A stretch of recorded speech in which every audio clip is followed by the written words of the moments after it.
तो सब चिल्ला रहे थे, पकड़ो पकड़ो पकड़ो, अरे लेने जाने ना पावे, ले जाने ना पावे, पकड़ो पकड़ो, छुड़ा लो छुड़ा लो, जानकी जी को ना ले जाने पावे। तो राम जी का किए, परशुराम जी को बुलवा लिए। और परशुराम जी साधारण थोड़ी, जहां परशुराम जी परसा लेकर के बाकी गेट बंद, जिस गेट से प्रवेश, भारी शरीर, साब राजा जैसे ही परशुराम जी प्रवेश भय, भारी भभूति लगाए हुए, बड़ी बड़ी जटाएं शीश पर, वही परशुराम जी जिन्होंने 21 बार पृथ्वी से, जो अधर्मात्मा राजा थे उनको विहीन करके पृथ्वी को दान दे दिया था भूदेवों को। उस जमाने में सबसे ज्यादा व्यक्ति अगर किसी को डरता था तो परशुराम जी को। और जो चिल्ला रहे थे पकड़ो पकड़ो, मारो मारो, जहां दरवाजे पे नजर पड़ी, ए दादा परशुराम, तो जो आगे वाले थे जैसे ही देखा दादा परशुराम, सो चुप हो गए। अब भागते तो बनता नहीं क्योंकि दरवाजा एक ही, साफ खड़े हो गए। अब पीछे वाला कह रहा है पकड़ो, तो पीछे वाले को क्या पता कि कोई और आ गया, तो वो पीछे चिल्ला, खड़े क्या हो, अब चिल्लाओ पकड़ो।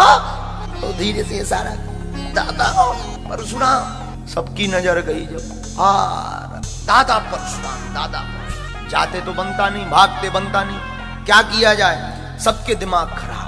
और परशुराम जी जिसकी तरफ भर नजर देख दें कि ये तो देखा हुआ लग रहा, उसे लगे कि हमारी आयु के दिन पूरे हो गए। नजदीक जाने की हिम्मत ही नहीं पड़ी। बोले कहीं अगर प्रणाम करने गए और फरसा उठा कर उन्होंने ठोक दिया, सिर अलग धड़ अलग। इसलिए जो जहां है वहीं से दंडवत प्रणाम, हमारे बाप का नाम ये है, हम प्रणाम कर रहे। और जैसे ही परशुराम जी अंदर आए तो विश्वामित्र जी को गले से लगा लिया, आओ आओ। विश्वामित्र जी जैसे ही गले से लगे सो दोनों हाथ पकड़ लिए और राम जी से कहा लक्ष्मण करो प्रणाम, जल्दी करो। बोले क्यों? बोले अगर प्रणाम करें और किसी ने कह दिया कि यही है, यही ने धनुष तोड़ा, तो फरसा उठ जाए, फिर बचाएगा। जैसे ही प्रणाम किए तो तुरंत परिचय दे दिया, पूछा है ही नहीं परशुराम जी ने। राम जी ने प्रणाम किया, तुरंत विश्वामित्र जी ने परिचय दिया, ये दोनों जो है राम लक्ष्मण दशरथ जी के पुत्र हैं। बस हो गया काम, अब जाओ पीछे हो जाओ। राम को देख करके तो हाँ अच्छा लगा परशुराम जी को। अब जनक जी की तरफ देखा परशुराम जी ने, ए राजा जनक बताओ ये सब राजा किस कारण से आए हुए हैं, इतनी भीड़ क्यों लगी है? जनक जी ने प्रणाम किया, हाथ जोड़कर कहा महाराज बस बेटी का विवाह था। बेटी का विवाह, इतना शोर क्यों? कुछ नहीं। लेकिन तब तक कुछ जनक जी कह पाते, तब तक परशुराम जी की दृष्टि गई कहां? भूमि पर धनुष को देखा, दोनों खंड डले हुए थे। धनुष को टूटा हुआ देख करके क्रोध में आकर के कठोर वचन में परशुराम जी, ए जनक सावधान, ये बताओ ये धनुष किसने तोड़ा है? अब जनक जी नाम तो ले नहीं सका, अगर नाम ले कि इन्होंने तोड़ा तो अभी बिटिया की शादी की बरमाला डरी है भैया। इतने डर गए कि उत्तर आ ही नहीं रहा मुख। और परशुराम जी लाल परसा ले, सावधान, किसने धनुष तोड़ा उसको बाहर करो, अगर तुमने बाहर नहीं किया तो सब राजाओं को मार दिया जाएगा, एक राजा नहीं बचेगा।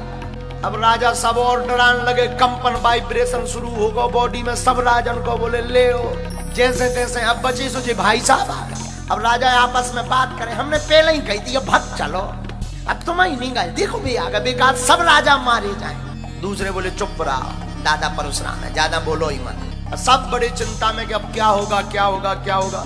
जानकी जी डरी हुई, तो राम जी ने सोचा सब डर गए हैं, जरा मलहम लगा दी जाए। तो हाथ जोड़ करके राम जी बोले इस धनुष को तोड़ने वाला आपका ही कोई दास होगा। तो परशुराम जी बोले सुनो राम, सेवक वही है जो सेवा करे, धनुष तोड़ने वाला हमारा दास नहीं हो सकता, वो हमारा दुश्मन है।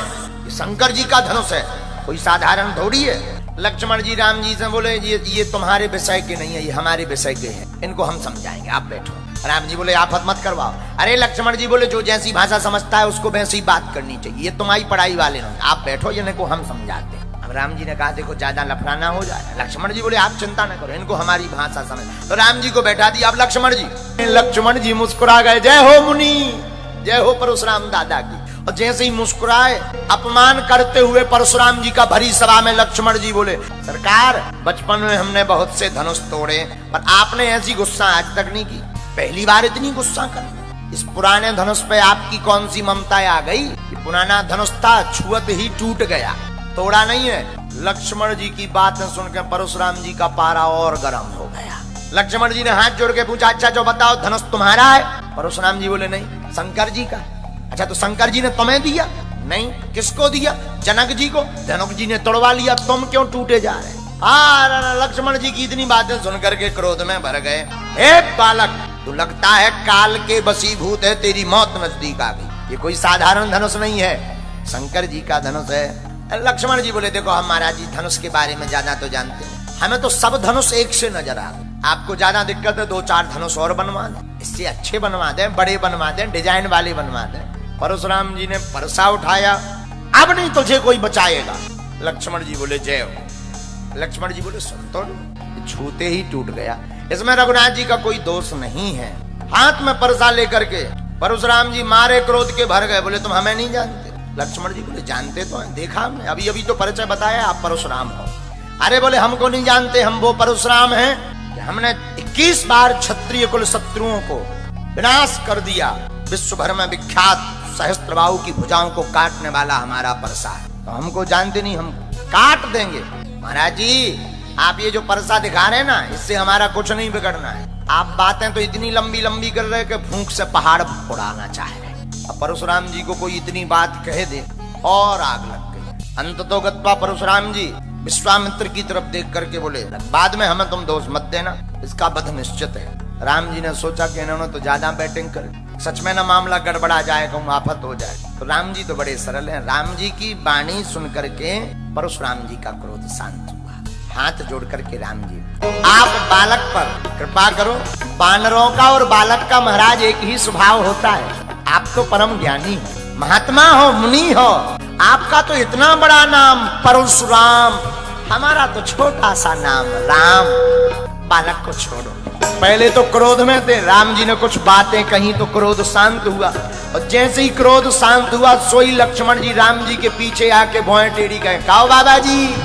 जो क्रोध शांत हुआ था फिर आग लग गई, एकदम आग बबूला हो गए, और आग बबूला होकर बोले राम तेरा भाई बड़ा पापी है। लक्ष्मण जी बोले जय हो। लक्ष्मण जी कहते महाराज आप बड़े परुषा वाले हैं, लेकिन महाराज हम सच बतावें आपका परुषा हमें कुल्हाड़ी नजर आ रही छोटी सी। परशुराम जी बोले तुमने परसा का चमत्कार नहीं देखा, कईयों को मार दिया। लक्ष्मण जी बोले अभी बताओ तब देखें तब माने। परशुराम जी बोले हाँ भाई राम अब तुम एक तरफ हो, इसको करो आगे। राम जी बोले बालक है, आप बालक पर कृपा करो, हम पर भी कृपा करो। सबको डर है मिथिलावासियों को कि राम जी तो बड़े सहज है पर छोटे वाले बड़े खोटे हैं। राम जी बार बार मुस्कुरा करके जब हाथ जोड़ते हैं परशुराम जी का क्रोध शांत हो जाता है। अपना भी धनुष दिया, बल को देखा, राम जी ने धनुष चढ़ा करके परशुराम जी को भी दिव्य दर्शन दिए। परशुराम जी भगवान को प्रणाम करके चले गए। राम जी बोले लेकिन भाई लंका तो आपने जलाई। हनुमान जी बोले हमने नहीं जलाई। बोले किसने जलाई? बोले उसमें बहुत से लोग हैं। बोले कौन कौन? बोले पहला दोष उसको ठहराया जाए जिसने त्रिजटा को सपना दिया। राम जी बोले आपकी नजर में किसने दिया होगा? हनुमान जी हाथ जोड़कर बोले आपके अलावा कौन दे सकता है? राम जी बोले हम क्यों देंगे? हनुमान जी बोले हमें आप मैसेज भेज नहीं पाए होंगे तो हमें लगा कि हमारी कॉल लग नहीं पाई, त्रिजटा की कॉल लग गई तो आपने उसे सपना दे करके कह दिया कि हनुमान जी रावण को बताते भी आना कि हम किसके दूत हैं, लंका जला करके ही आना।